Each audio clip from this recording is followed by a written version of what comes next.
Well, thank you. What a great turnout, and really I'm honored to be here to share some thoughts and take some questions. I'm not going to give a long speech, and I want to save the bulk of our time for questions and answers, but thank you for having me. I represent Silicon Valley and Congress, and I guess I will speak about the IDEA Act that I think is Congress's third pillar of modernization efforts with our federal government and agencies when it comes to technology. You have a bipartisan effort. I introduced the bill with John Ratcliffe in the House of Representatives, and Senator Rob Portman took the lead in the Senate. The bill, the IDEA Act, is very simple. We already had legislation that, as you know, required agencies to move towards the cloud and required there to be mobile access and a mobile platform. This bill takes a lot of the Office of Budget and Management directives and codifies them into law with four key pillars. One, it says that the websites need to be user-friendly, and that they need to be as user-friendly and designed with user ease in mind as the private sector does. And so when you're going on a website, that's often a person's first impression of an agency. It's often the first impression of the government. There is no reason our websites shouldn't be as user-friendly as Apple or Google or any other tech company. And the legislation would authorize the CTO or CIO in these agencies to do that. Second, it says that we need to move towards access for digital transactions. As all of you know, it costs about $40 to have a transaction with someone in person or on the phone or with a fax machine. It costs 22 cents if that interaction is digital. We need to make sure that every agency is offering a digital option for people to do every possible transaction. There's no reason that agencies should be, in this day and age, relying on fax machines or in person, unless you're dealing, of course, in some parts of our country which are still rural, which is why we need universal broadband access, and that's a separate issue. But there are provisions in the bill for communities that don't have high-speed internet access to make sure that they aren't left out. But for anyone who does have internet access, they should have the option of working with government to do so through digital technology. Third, as obvious as it sounds, the bill requires the use of e-signatures and prioritizing e-signatures online, something that the private sector has done and that we need to adopt in the government. And finally, the bill sets standards for security to make sure people are confident in their transactions or experiences online, and authorizes clear lines of the CTO at these agencies to be able to implement OMB directives. It really should not cost anything, because all the bill is doing is taking the best practices that OMB already requires, but aren't being implemented.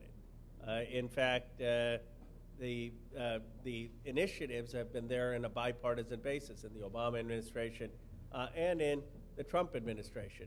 But our hope is by codifying this into law, it will spur the agencies to make it a priority, and for us to start seeing implementation of a lot of OMB directives that haven't fully been implemented.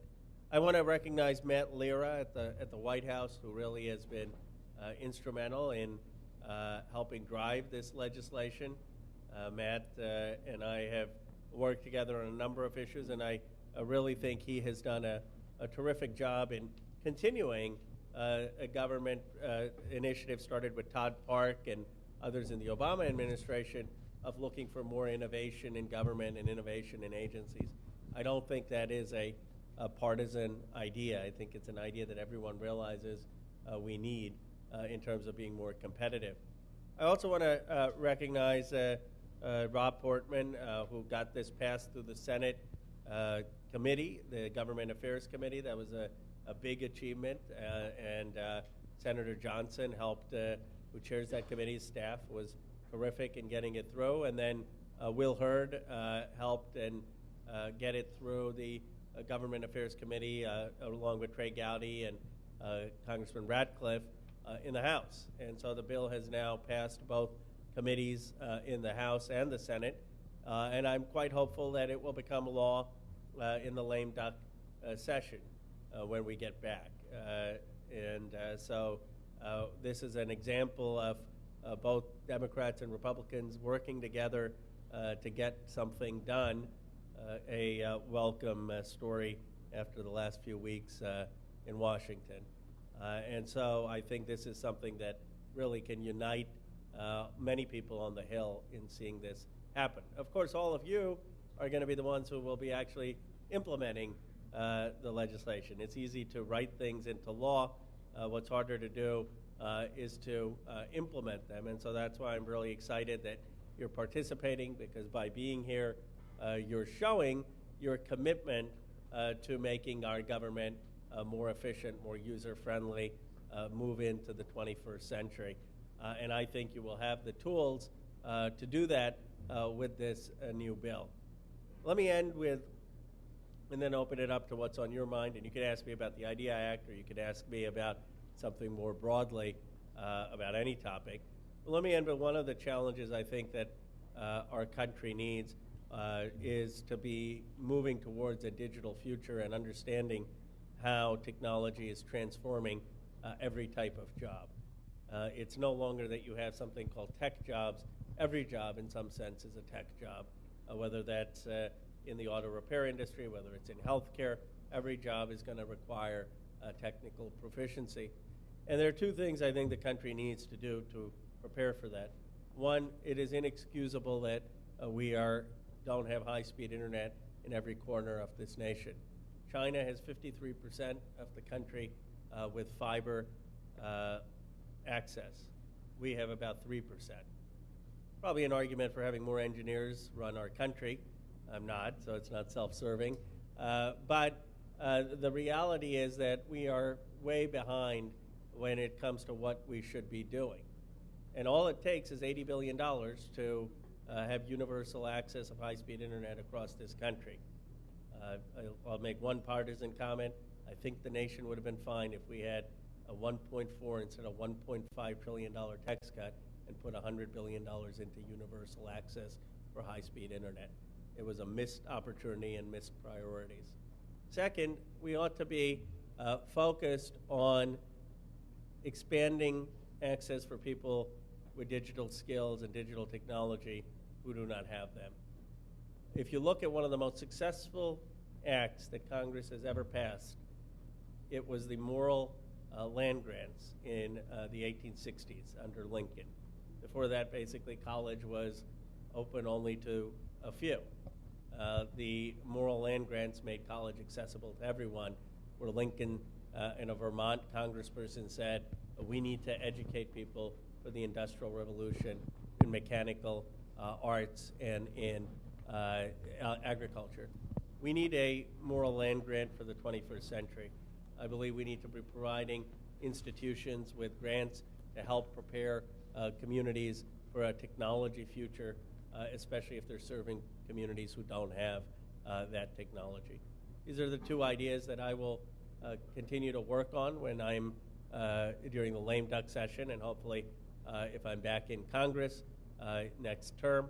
And I look forward to engaging with all of you on these ideas and how to prepare our country for a technology transformation. Thank you. I'm happy to take some questions.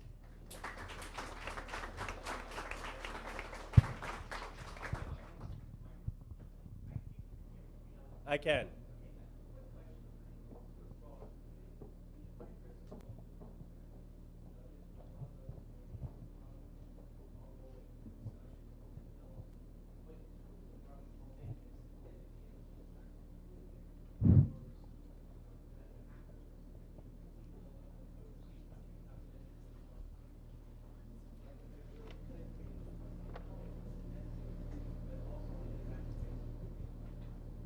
Sure. Well, I think that the challenge in cybersecurity is multi-faceted. One, we need to be protecting our infrastructure from hacking. It's not just hacking on websites or hacking of software companies. A lot of our infrastructure is completely unprotected. And we saw the attack about a decade ago in Estonia that really can disable infrastructure in nations.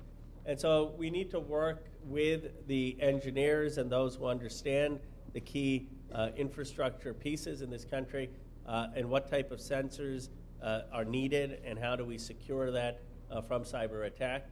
And then we need to protect, of course, traditional websites and traditional our servers from that kind of hacking and those kind of attacks. And I think that is becoming a greater focus of our Department of Homeland Security and Department of Defense. I have said that we need to have an artificial intelligence or cybersecurity command center that coordinates the response across different agencies. There are a number of different proposals on how best to do that. But I do know it's on the radar of senior military leaders and senior leaders at the Homeland Security about our vulnerability to those kind of attacks. An impediment is why Congress is not able to come to what I call a meeting of minds as far as moving us ahead. Oh, you could ask that about immigration. You could ask that about gun safety. I mean, we've got dysfunctional government for many, many reasons. I don't. We could talk about all of the causes of that. But I think in this case, the inability is perhaps a lack of appreciation for the severity of the risk, a lack of appreciation for the complexity of the issue. Technology is a difficult issue.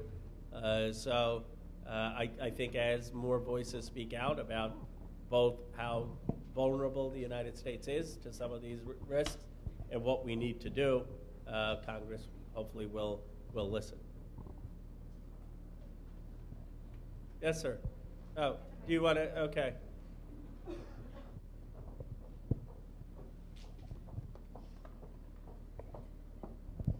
Thank you. I'm Dave Bell with the Social Security Administration. So you mentioned the first point being user-friendliness for the systems that we build. Are there criteria that are being established for what that is?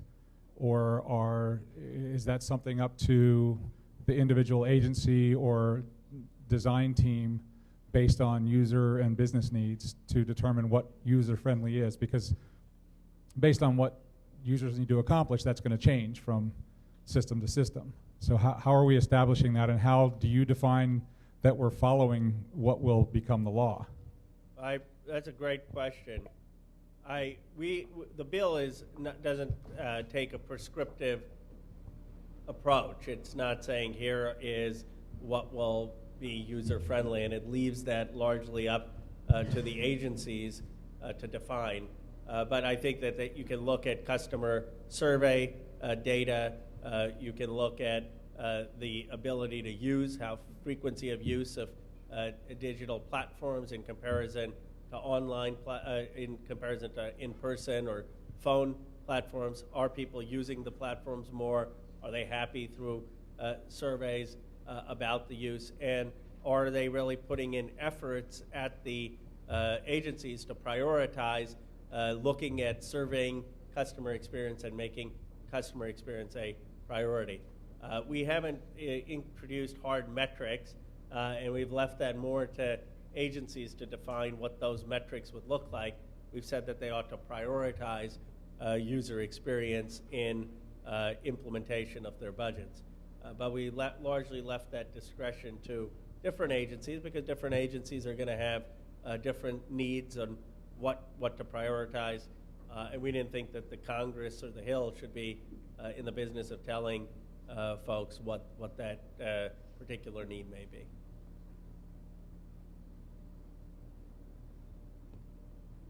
Any other thoughts or questions? Yes, sir.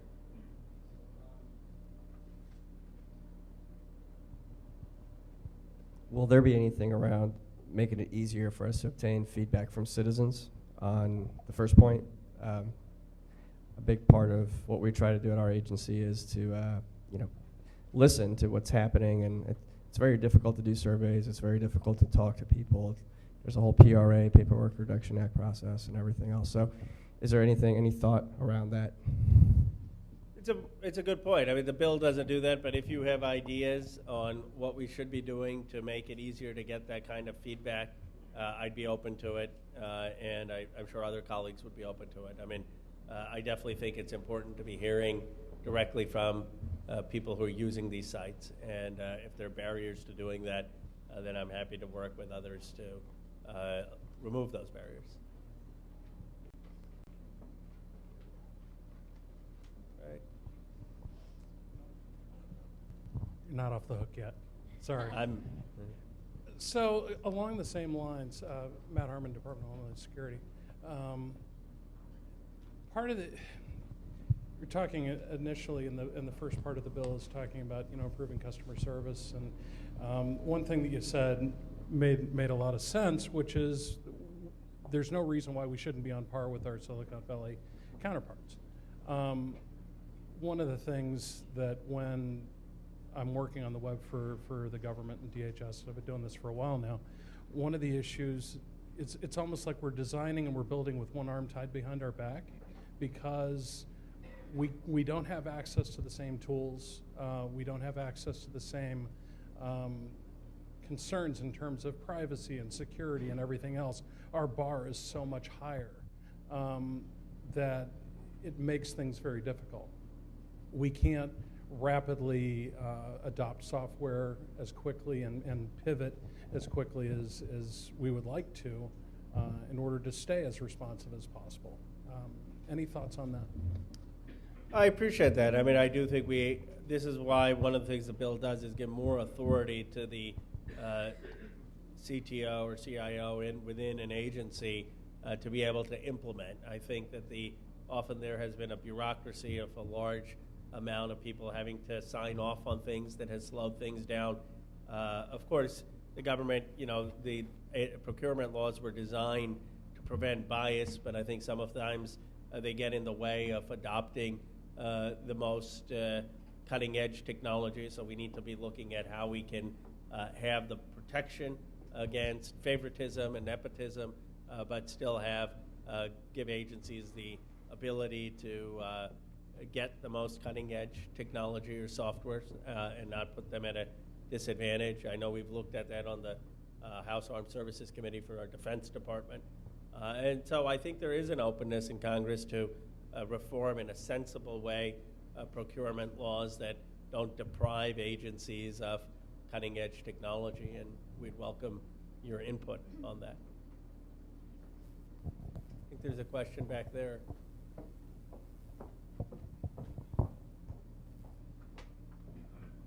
Thank you. Is there a time frame to implement this, and how are you going to measure success? That's a great question. The time frame would be for after it passes for the year, the budget year, the next budget year. So if it passes this year, the hope would be for 2019 or the 2020 budget. And the implementation of success is largely reporting by the CTOs or CIOs to the Office of Management and Budget, who then report to Congress. So it would be their self-reporting of complying with the law. There isn't an enforcement mechanism because that would add to the costs and add to the bureaucracy. I mean, technically, I suppose you could have GAO or others do a report at some point to see whether they're making progress with what the law is. But largely, it's with the view that most people in these agencies want to modernize websites and offer these tools. It's not, they don't need to be penalized into doing it. They need to just understand what the clear goals are and have the authority to prioritize those goals.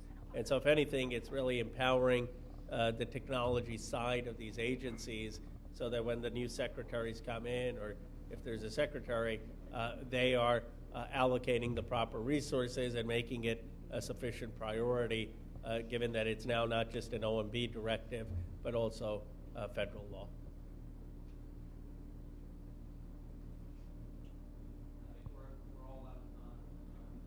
All right, maybe we'll get this last gentleman. I'm Mehdi Busaidi from industry. Is there funding associated with this bill? Well, no, there's not, because we don't want the only way something doesn't pass in Congress is if it gets a high CBO score. So we don't want a high CBO score by any measure. But I think what this will do is it will allow for the implementation and prioritization of directives that already exist. So these are things that these agencies should already be doing. If it comes back that the agencies are needing certain funding to implement certain parts, that certainly is on the table, and I think those funding requests will go a further way or to be considered if the reforms are being implemented in good faith, and then there's certain roadblocks that people see. Thank you. Thank you so much for having me. Good luck with the rest of the day.